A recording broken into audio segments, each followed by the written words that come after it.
Right. Welcome to West Virginia and Commonplace. Um, One thing that happens in this world is the creation of music. Music comes out. Music comes from a lot of innovative ways. People create a certain sound, and that sound becomes the. Today, I have someone with me that is part of a band, the guitarist and one of the vocalists in this also. Um, his name is Robert Andrew Wagner. And the reason that I threw Andrew in there is because there are so many Robert Wagners in the world. There's so many Robert Wagners down the street. So, Mr. Robert Andrew Wagner, can you tell us who you are, why you're here, and then please give us a great story about the name Robert Wagner? Well, I'm the little wretch. Come on. I'm the once was lost and now was found, got wandering in the wilderness and tracing my steps back. You know, in Pittsburgh, where I'm from, if you get lost, you follow the Kennywood signs. I don't know if you've ever been to the amusement park, Kennywood Park. Follow the Kennywood signs, and then you'll know where you are. So, you know, all I've ever wanted to do was write and play music. And was lucky enough. I know you might ask me later about my struggle with cancer when I was younger, but the blessing in that was when at a young age, I decided if I live, I will never, not once, ever do anything that I don't believe in, say anything I don't believe in, and nobody will bend me ever. You know, I'm here, I'm doing my thing in my own time, and I'll be proud. So that's, and you know, the Little Wretches is my band. So we tell stories. Every story needs a context. Every picture needs a frame. So, you know, the band is sort of like my vehicle for, you know, telling my stories. And, you know, with my stories, I try to honor, you know, honor the people that I grew up with, came up with, community, family, you know, Okay, so fighting the good fight. okay, so let's get to an early age real quick. What was your Okay. first musical inspiration? Because everyone has one, no matter if you don't create music. Like my music inspiration, and mind you, I'm 36 years old. So 1985, 1989, my mom listened to a lot of Billy Ocean. So Billy Ocean's R&B was a different type of R&B. It was kind of like, basically, it was like pop R&B. So Billy Ocean is somebody that I listen to even to this day, even though his music, the relevancy is a little different now. It didn't stand the No. test of time like other people's music. But that was my first musical influence. That's what when I think of Caribbean Queen, and other songs that he created. So, what was your first musical experience, and what was that song that gripped you and made you decide that hey, Oh, I want to be a musician? well, you know, that's really tough because when I was growing up, you know, we had extended families. So you didn't go to daycare, you didn't go to babysitters, you went over your cousin's house or you went over your grandmother's house. And the playroom in every house had a little turntable and a box of scratchy 45 RPM records. So we were all, you know, whatever we were doing when we were playing, there were always records playing. And then, of course, the adults, they had vinyl LPs that you weren't allowed to touch. If you wanted to listen to one of them, you had to ask a grown-up to put it on the turntable. So it was really eclectic. I think the first little 45 that I bought with my own money, I actually got in trouble. I bought a song called Heroes and Villains by the Beach Boys. Oh, And then I had buyer's remorse. So we're at the shopping mall, and you know, my cousin bought a record, my sister, you know, we're all walking around with our little records. And then I snuck back into the store and I put Heroes and Villains back on the shelf. And I don't know if I took Light by Fire by the Doors or Carry On by the Hollies, but I switched it out. And then one of the teenage girls that worked there said, "You're not allowed to do that. That's technically stealing, you know, but you did pay for it, so I'll let you go. I won't call the police, but you're not allowed to do that." So I think the first records that I got, Windy by the Association, Carry On by the Hollies, Light My Fire by the Doors, Heroes and Villains by the Beach Boys. That kind of like, it was all across that. And then my mom, she had polka records, you know, like on Sundays they'd play old, hunky polka music, and they'd be dancing on the, we'd be embarrassed as kids. Oh, the mom's acting like an idiot again. Anything. She liked old big band stuff, Glenn Miller, they were fond of a group called the Platters. I don't know if you know the Platters. And then my dad was always singing. I thought he was crazy. He'd walk around singing, "You ain't nothing but a hound dog." And I thought that was the silliest song in the world until I got older and found out, oh, that's an Elvis Presley song. "You ain't nothing but a hound dog." I just thought my dad was nuts. But that's, so what made me want to play? I don't know, just all of it. You know, what could be more fun? Did you ever go to like a party when you were a kid and get a tennis racket and pretend it was a guitar? Yes. That we would put on records and get the tennis rackets and pretend that we were playing.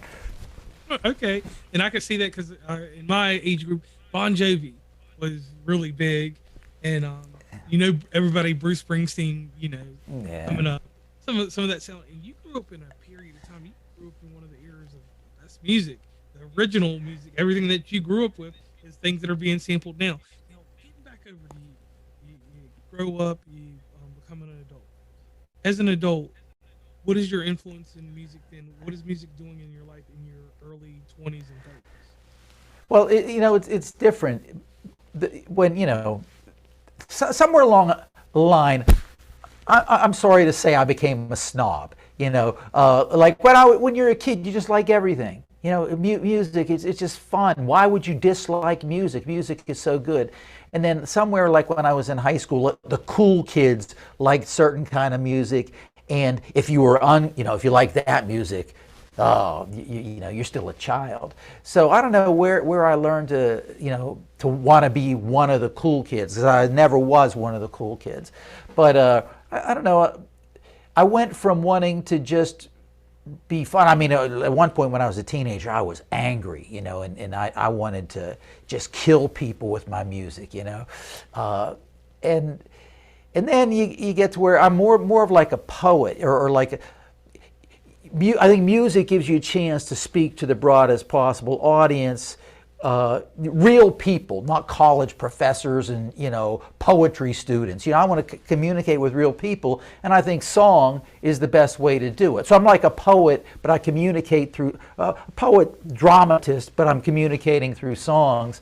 So I'm not even on the same page as most entertainers. You know, people want you to feel good. If you want people to feel good, why don't you just sell them drugs? There's more to it than just make them feel good. You know, you want to move their hearts. You know, you want to touch them. You want to move the world. You want to move the mountains. Come on. You know, anybody could entertain you. You want to feel good? Cows in the field feel good. You want to be a cow? You know, nah, there's more to it than that.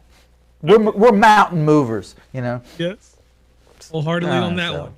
Now, get through a little bit of time. You formed bands. You had a band early on. Can you give us the name of that band, and can you tell us what it was like to have your first band?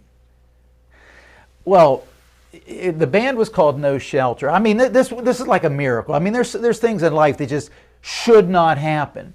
I was into like radical politics and stuff. You know, I was the typical campus radical. You know, I was angry at the world. Showed up on college. I'm told it took me like 5 minutes to become politicized. You know, now I'm a revolutionary. And my best friend that we met at these like political events, we ended up becoming roommates. You know, we were both looking for an apartment at the same time, decided to become roommates. Turned out he was probably the most talented musician I've ever met. He passed away, but just a phenomenal. Like one night I'm laying in bed, and in the middle of the night, I heard this blast of saxophone music. And I thought, man, that's kind of rude, turning the stereo on that loud in the middle of the night. And it's like, no, that's him playing a saxophone. He's a musician. So, you know, when I had my thing with cancer, you know, all I'd ever wanted to do was be in a band. And now here it is. I might not live. So, you know, one night we're looking at each other, and I just say, we need to start a band. And that was it. That was No Shelter. John Creighton and me. You know, recruited a couple of friends to play with us. That was, back then, the punk rock scene had just happened. So you didn't have to know anything. All you had to know was who to ask for a gig, and you could get one. So it was like an apprenticeship, a chance, because people think of punk rock, spiked hair and torn shirts and leather. You could do anything under the guise of punk rock. And I mean, it was just completely open table, not what the stereotype is. And then after a couple of years of doing that, I kind of figured out, now what I am, I'm a lyricist, I'm a storyteller. I got to find a way to get the story across without it getting drowned out by loud drums and loud guitars. We got to reformat this. So what the Little Wretches is kind of the same impulse that drove No Shelter, except the idea is we got to frame the stories, got to put the stories in context and present it in a way that people can actually hear it. Because you're putting out a lot of information live, man. You know, if the first time person hears a live song, you're throwing a ton of information at them. And especially me, my songs are real word heavy. You know, there's a lot of words. So you got to hear them. People, you know, you got to get their attention, give them a reason to pay attention, and if they do, it's like, oh man, that's really good. So I don't know. Did I answer the question? Oh yes, you did. So one thing I got from this, listeners, and I heard it, I just didn't hear these words. Your composition, the composition of your music, entails a lot of lyrical detail. So being a lyricist, and people try to take lyricists and put it in rap music, but being lyrically on point, that's a lyricist. So you're a lyricist inside your music, and that's a hard thing to do. I want to give you kudos on that. Now, let's talk about your band members real fast. Okay. You have quite a few band members. Let's start off first with Rosa.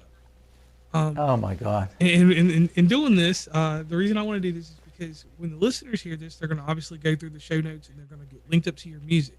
But I want you to characterize everyone in your band for me, so that people can kind of get their personality, because not everybody's speaking while y'all are performing. Yeah. So Rose, obviously she's speaking. So what is your take on her, and what is she like in a performance? Well, she has charisma, and she has I mean, the first time I heard her speak, just over the telephone before we even met, when she was going to audition for the group, as soon as I heard her voice, I felt like I'd known her all my life. You know, it was just like, oh, instant recognition. And I mean, I love her voice. And she's like, now there's good and bad to this.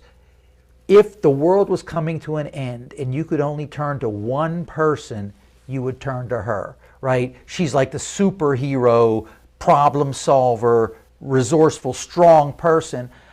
But on the other hand, when the world's not coming to an end, man, just relax, enjoy life. You know, you do not have to save the world will save itself, you know. So sometimes she's more intense than she needs to be. She's carrying the world on her shoulders. It's like, man, just set the world down, you're going to be all right. So that's Rosa. You know, she's Wonder Woman with a beautiful voice. Like, she grew up when she was a little girl. She liked Karen Carpenter and Barbra Streisand. And you want to hear a heartbreaking story.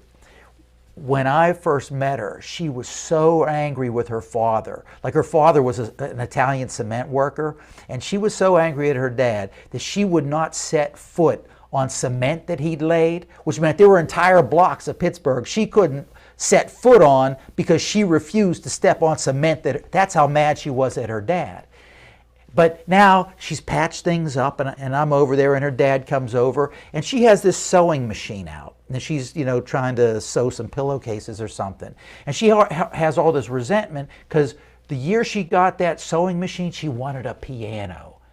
And instead of a piano, she gets a sewing machine. And her dad comes over and says, oh, you still got that thing.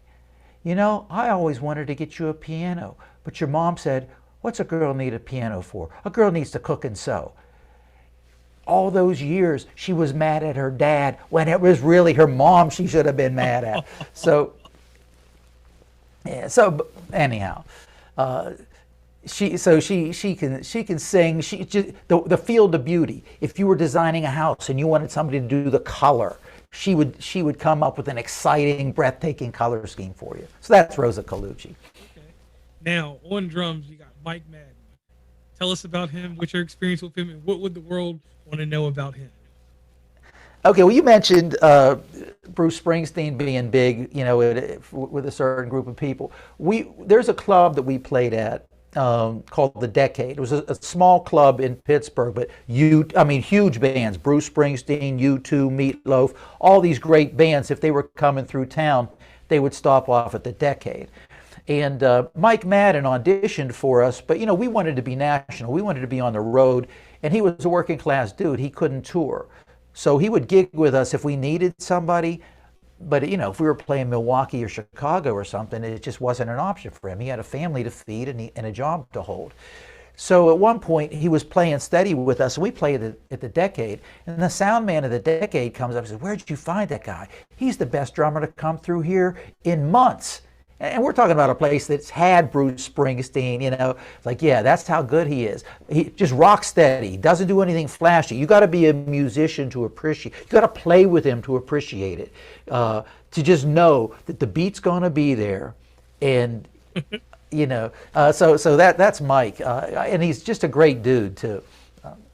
Okay. Now on bass you have John Carson. What's John? Yeah. Okay, John.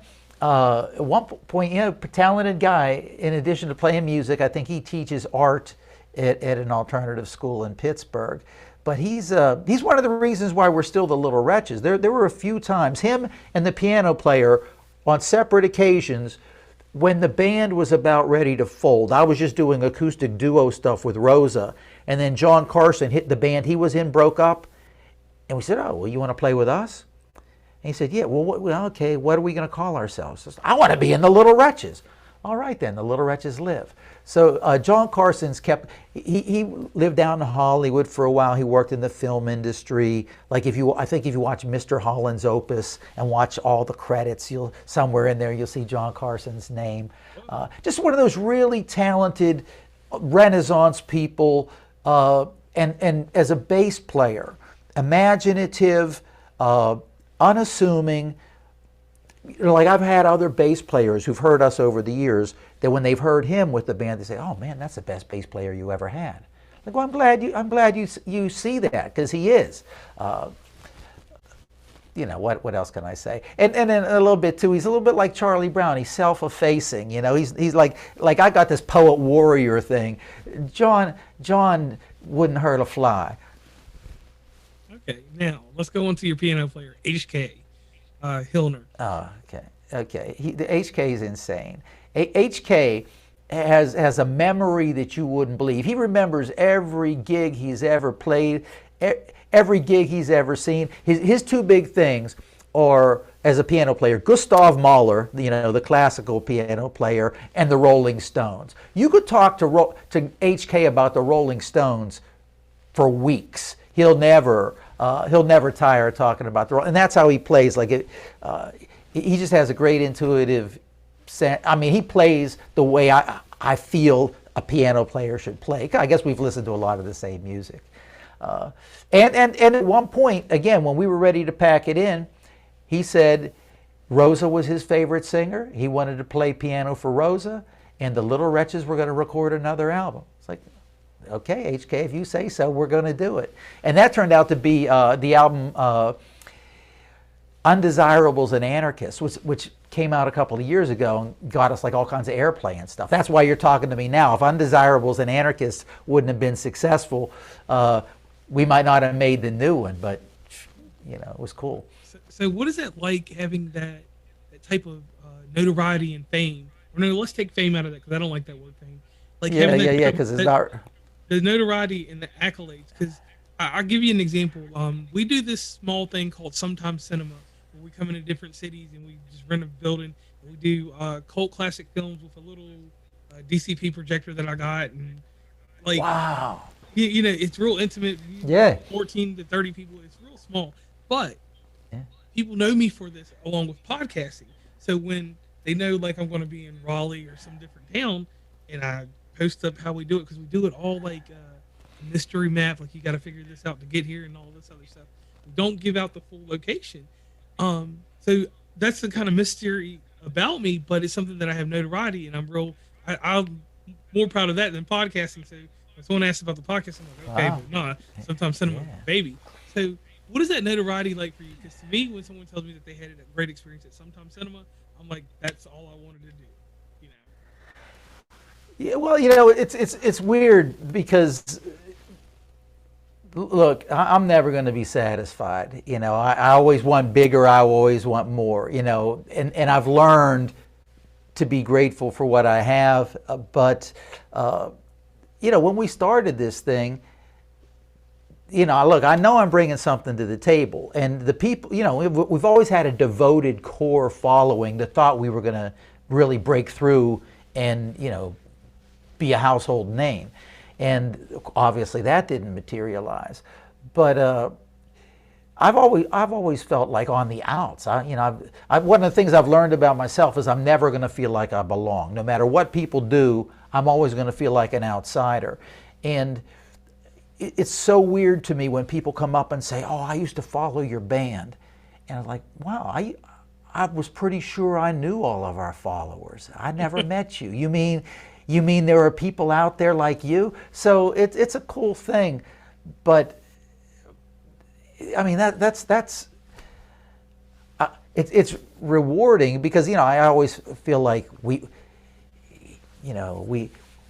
shot for the moon and we missed it and we're drifting out in space, but we really, we are reaching people. This age is so weird too, man. There's something real about being in a room with people and playing with people. I mean, that I trust. Like if I look at number of views on YouTube or number of streams on Spotify, I get these reports. It's like, oh wow, that song's doing good, that song's doing good. But there's nothing real about it. What's real to me, like I'm talking to you right now, we're hundreds of miles apart, but we're actually talking to each other. Being in a room with listeners, that's real to me. And that's, the last 2 years with this COVID thing, that's what's been so weird that, my dream, wake up in the morning thinking about where I'm going to play tonight, what songs I'm going to hit them with, how I'm going to set it up. If there's not an audience in front of me, it doesn't even feel real. Yeah. And I can agree with that too, because it's kind of like, even like with podcasting, because it's kind of similar to music, like the numbers and stuff. Like unless we do something that I can actually see listeners in person and different things like that, it kind of has drawn me away too. So I can see what you're saying, and it's like the digital age is just like, I like it when we actually do a show in front of people. We actually take the podcast on the road, mics, cameras, and everything. We do this. So not being able to do that and doing it like we're doing now, because like if me and you had been near each other, Pittsburgh to where I am, Washington's the middle, so I would have got a studio there. We would have met, done it somewhere that I could get an audience of listeners. So yeah, I definitely get what you're saying there. And then to me, okay, I'm sorry. No, go ahead. I was just going to say that obviously I'm a little bit older, and like a lot, I'm out in the Philadelphia area, even though most of my work is still with the people around Pittsburgh. All the rest of the Little Wretches live in Pittsburgh.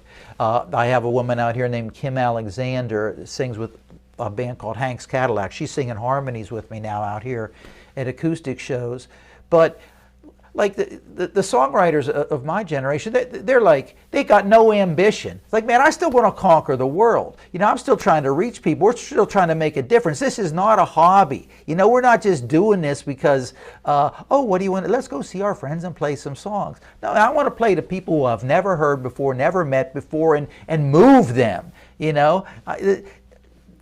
People out here are just so comfortable.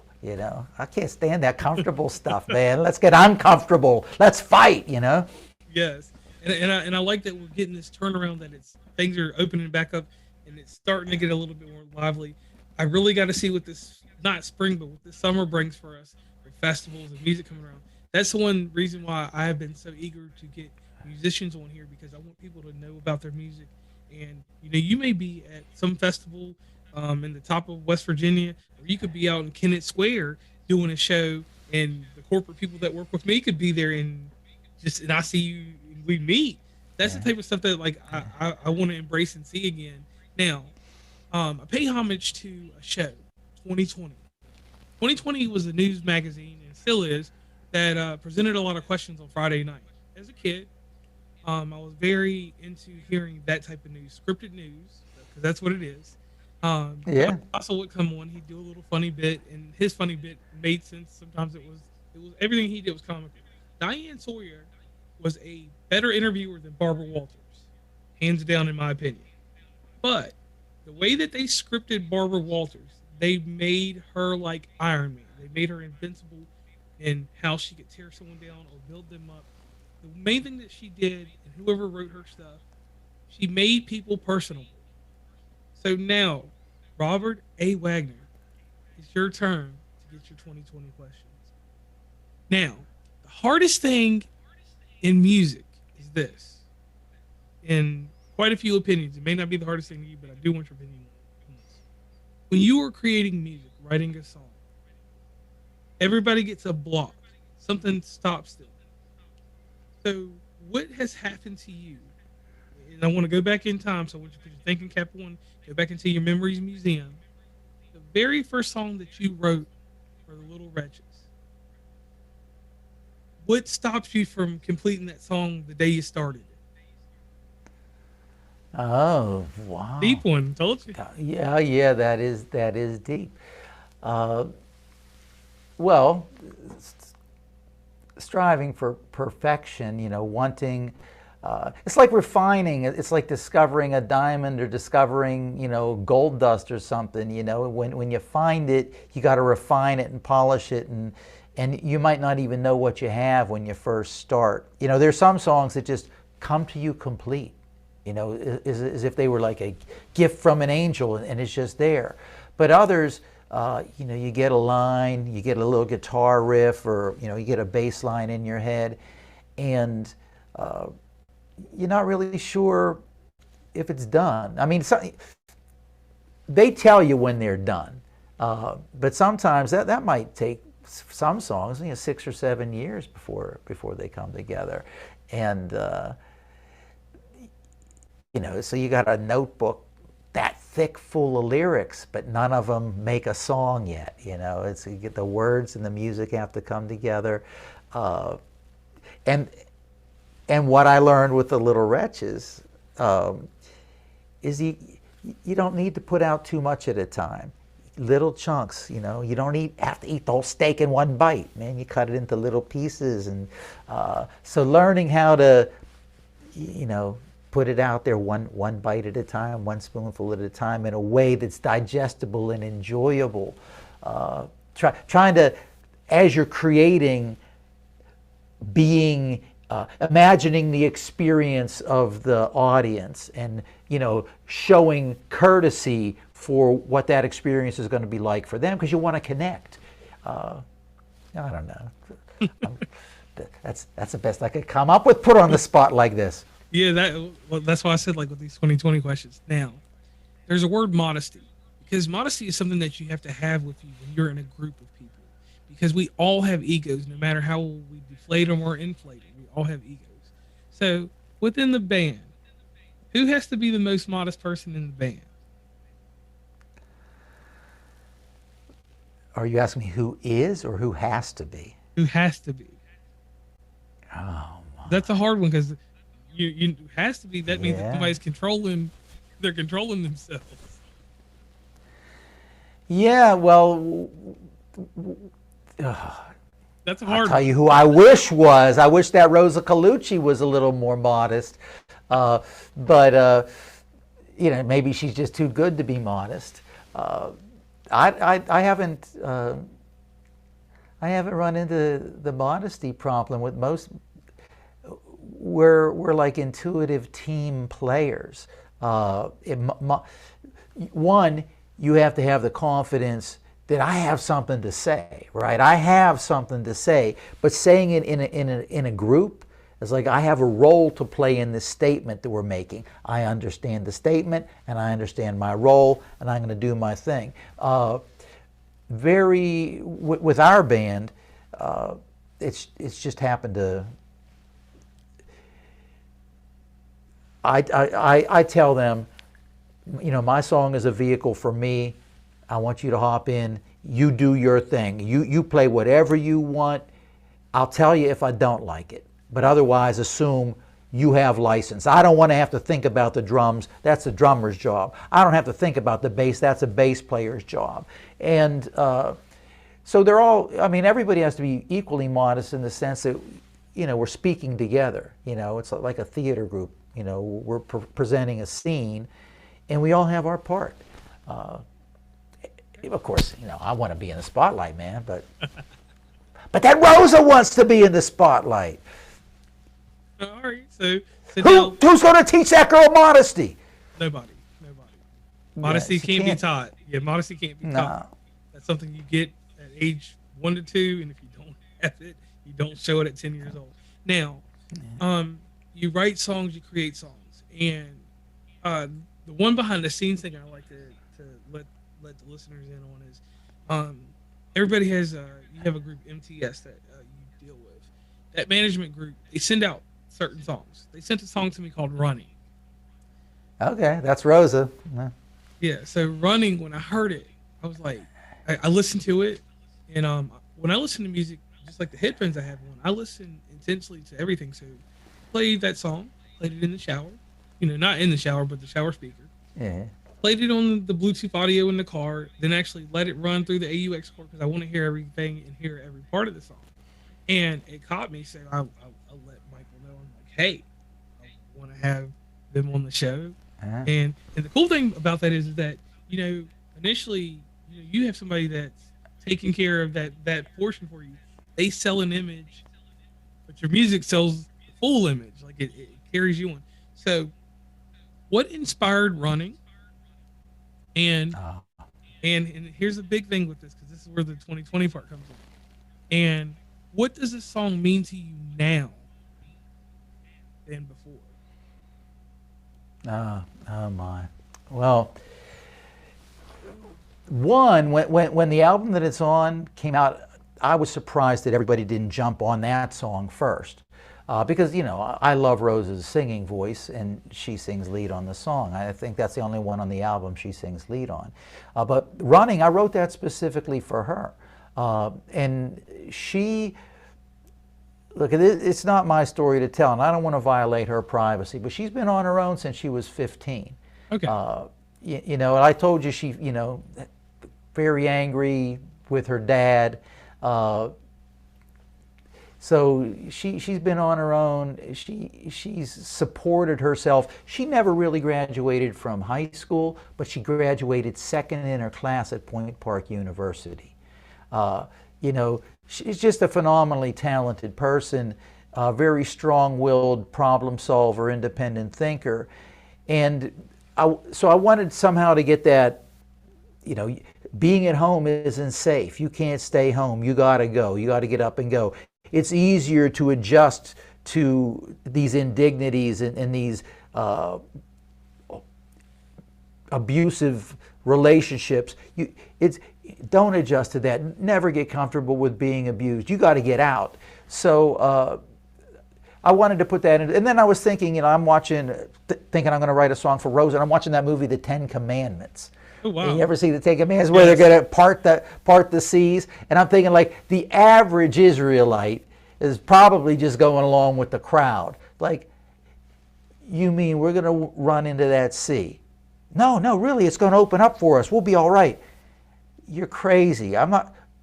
Everybody else, well, I can't stand here because the army's coming after me. Okay, I'm going along with the crowd. Running was the only thing to do, so I ran. But all I really wanted was, a moment's peace. All I really wanted was a little bit of safety and peace of mind. And so that's what I put the 10 Commandments of what I knew of Rosa's life into that song. And I love that song, man. I love it. And out here in the Philly area, Kim Alexander likes that song too. When she heard it, she said, I want to sing Running. Like, okay, cool, because I sure can't sing it. I'm glad you like it. I don't think I answered the 2020 question, but that's the story behind the song. All right, and that's what we want there, because that right there gives it in-depth, and that's probably one of the multiple gems that you put in this episode thus far. Now, you're at a turning point right now. You got a new album out, or coming out. Yeah. And I'd like to introduce this to the crowd, and I'd like to I want you to give us the meaning behind the side dish. So please tell us All right. the name of this album. Okay, the name of the album is Red Beets and Horseradish, which, in fact, the more I think about it, the more those, if somebody asks, what are 3 words to describe the Little Wretches? Like a red beets and horseradish. That doesn't sound very musical, but red like blood, beets like the roots, and horseradish like that fiery flavor that'll clean out your sinuses in a minute. It's like an ethnic dish. I grew up eating that every Easter season. My grandmother would make it, and I had a hankering for it. I wanted to make some. I was like, man, when was the last time I had red beets and horseradish? So I tried to make it. I didn't quite get it. So what's the right proportion between the beets and the horseradish? And I looked it up online trying to find a recipe, and I discovered that for most people in Eastern Europe, like the Serbians, the red is the blood of their people, and the horseradish is the bitterness of their suffering. For a lot of the Christian Eastern European, or like Eastern Orthodox people, it's red is the blood of their Savior, and the horseradish is the bitterness of his suffering. And then for the Jews, since they don't consume any blood, the red is just there for flavoring, but the horseradish is the bitterness of their suffering and bondage. And when I saw all that, well, that's thematically, that's what the Little Wretches are all about, So that was going to be the, and then the album, all the songs on the album, we got songs about sick people, crazy people, old people, alone people, and it ought to be depressing. But I don't think it's depressing, because what it's really about is like that indomitable fire that keeps them going. You might not trade places with me, but you're never going to make me quit. So. Okay, now on this album, I want to talk about one track real quick, if you don't mind. It's all between me and God. Okay. Now, well, go ahead to ask me the question then. All right. No. This is what I wanted you to do real quick. I want to go through the whole track list, but I thought about this while we were doing this. I need people to pick this up because this will be out real soon. So, all between me and God, because I got it in advance just today. So in my travels, I was able to listen to everything. But it's all between me and God, and everybody has their pick on what they like. That stuck with me. So that song right there, I need you to explain to me where this song came from, what inspired it, and why this song should be one of the top songs on this album. Oh my! Well, okay, that's a song that I've worked on for a long time, and it combines a few things. Just the beginning line, "Everyone who knew me, they're all gone." My original bandmates are the Little Wretches. John Creighton's gone. My brother Chucky Wagner's gone. Bass player Ed Heidel's gone. And it's almost like I always wondered, there was something strange about those guys. They were so talented. Why are they working with me? Why aren't they doing their own thing? It's like, I think now that they kind of knew they weren't going to be around long. They weren't ever going to be around to finish anything, but they could help me start my thing. So, really the first thing I was thinking of is, the people, my best friends. I mean, this is almost pathetic, but the people I've loved the most in the world, the people I feel the closest to, they don't walk the earth anymore. Like when I'm thinking, I'll think of what John would say, or what Ed would say, or what my little brother would say. I will never have, I don't think I'll ever have friends that close again. And then I heard my father-in-law say something similar, like he's, 90 years old. Everybody he knows, they're gone. What's left for him to do but go down to Wendy's and drink coffee, that loneliness. And then there's, I don't know if you ever seen the movie Cool Hand Luke. There's a scene in Cool Hand Luke where Luke's a prisoner and he's kind of won the confidence of all the other prisoners, and they're all working out on the road, and this big thunderstorm, lightning storm breaks out, and he's out. All the other prisoners go running into the truck, and he says, "Come on in, Luke. Ain't you scared of dying?" And he looks up and says, "You can have my life any old time. Come on, old timer. Are you up there?" Just what I thought, standing in the rain talking to myself. And of course, that's where the downfall of the character Luke begins in the story arc there. So I have like the bridge is that. And that's, it's kind of like wrestling with God, like I'm getting close to the end here, and me and you, we're beefing still, God, and like in the religious world, you can't wrestle with God, but actually like in Scripture, I don't know if it's Jacob, one of those Bible characters, wrestles with God and suffers a dislocated hip. But that's me. I don't like the hand I was dealt. But so it's all between me and God. You can wait me out, you can starve me out, you can lock me out, love me, kill me, let me know you're there. You know. Okay. Now from this album, Of course, I'm a believer, but you know. okay. Now from this album, what is your favorite track? Because everybody has, when they create music, they love every song that they have, but there's some songs that just you just can just tap into and like, this is me. So on this album, what is your the song that's you on here? That's a better way to ask Well, you know, I listen to things differently than other people listen to them. You know, most of the people in the band, they want Palms and Crosses to be the single and Loving Kindness to be a single. Lyrically, the song that I'm most proud of is a song called Duquesne, which is really the story of my grandmother, who, you know, she worked all of her life. She was the first female crane operator in the history of United States Steel, right? She came over from Europe thinking she was coming here to go to college. She came here as part of an arranged marriage. And she stayed with her husband until their kids were raised, and then, you know, then she went on her own. But she, a philosopher, the mind of an engineer, never learned to read English, worked every day, and then when finally she was forced to retire, she would get up, hop on the bus, go into downtown Pittsburgh like she was going to work, and sit in church.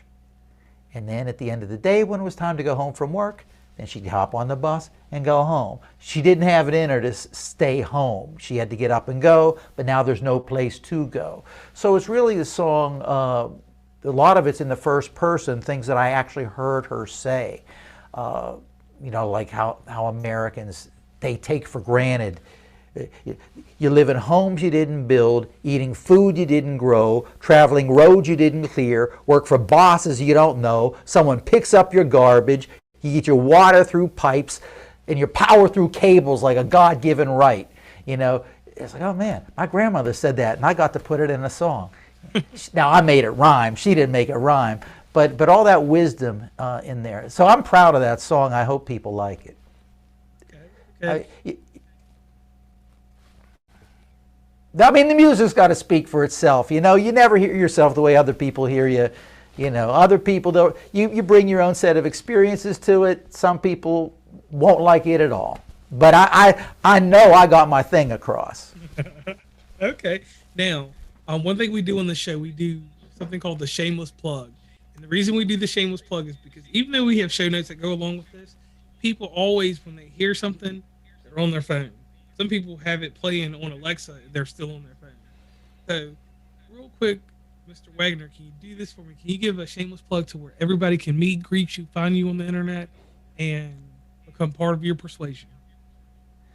Well, look, go to littlewretches.com and you'll learn everything you ever wanted to know about the band. But really, I mean, we're everywhere. There's hundreds of hours of live footage. Go to YouTube and type in the Little Wretches. See us in various carnations of the band. So we're everywhere. You know, if you like music, take the browser, your search, type in the Little Wretches. But really, our website has the whole story. Okay. I don't know, man. That's all I got. And I want to thank I don't do Instagram and all that other stuff. All right, so no social media, but definitely go to the website because that's the best way to find them, audience. Now here, guys, real quick. This has been an amazing interview for me because I'm learning about somebody that's right up the road from me, you know, and you've been a musician through probably some of the greatest evolutions of music, we'll say up into the middle of the 90s. After the middle of the 90s, I'm going to kind of say that creativity went a different route. Not going to disrespect it, but just not going to say it's the same as I grew up in. From 85 to 95, amazing time for music. But that's not nor here nor there. I want to thank you very much for coming on West Virginia Commonplace. And a lasting impression is something that we do in podcasting. And it's a bit of an advertisement to a degree. So I'm going to paint your scenario like this. There's a billboard. And it's in, let's see, West Mifflin. That sound about right? Okay. All right. So out there. And this billboard has to depict the highs and lows, or we'll just say the rise, the struggle, the fall, and the return of you as a person. So what would be the statement that would be on this billboard? Oh my. Yeah, see, now I'm having all these. I'm making all these lyrical connections. There's a song by a guy I really like named Jim Carroll where he says, "It's too late to fall in love with Sharon Tate, but it's too soon to ask me the words I want carved on my tomb." And I feel like you're asking me for the words, the little poem on my tombstone, but you're putting on a billboard in West Mifflin. Oh dear. Me.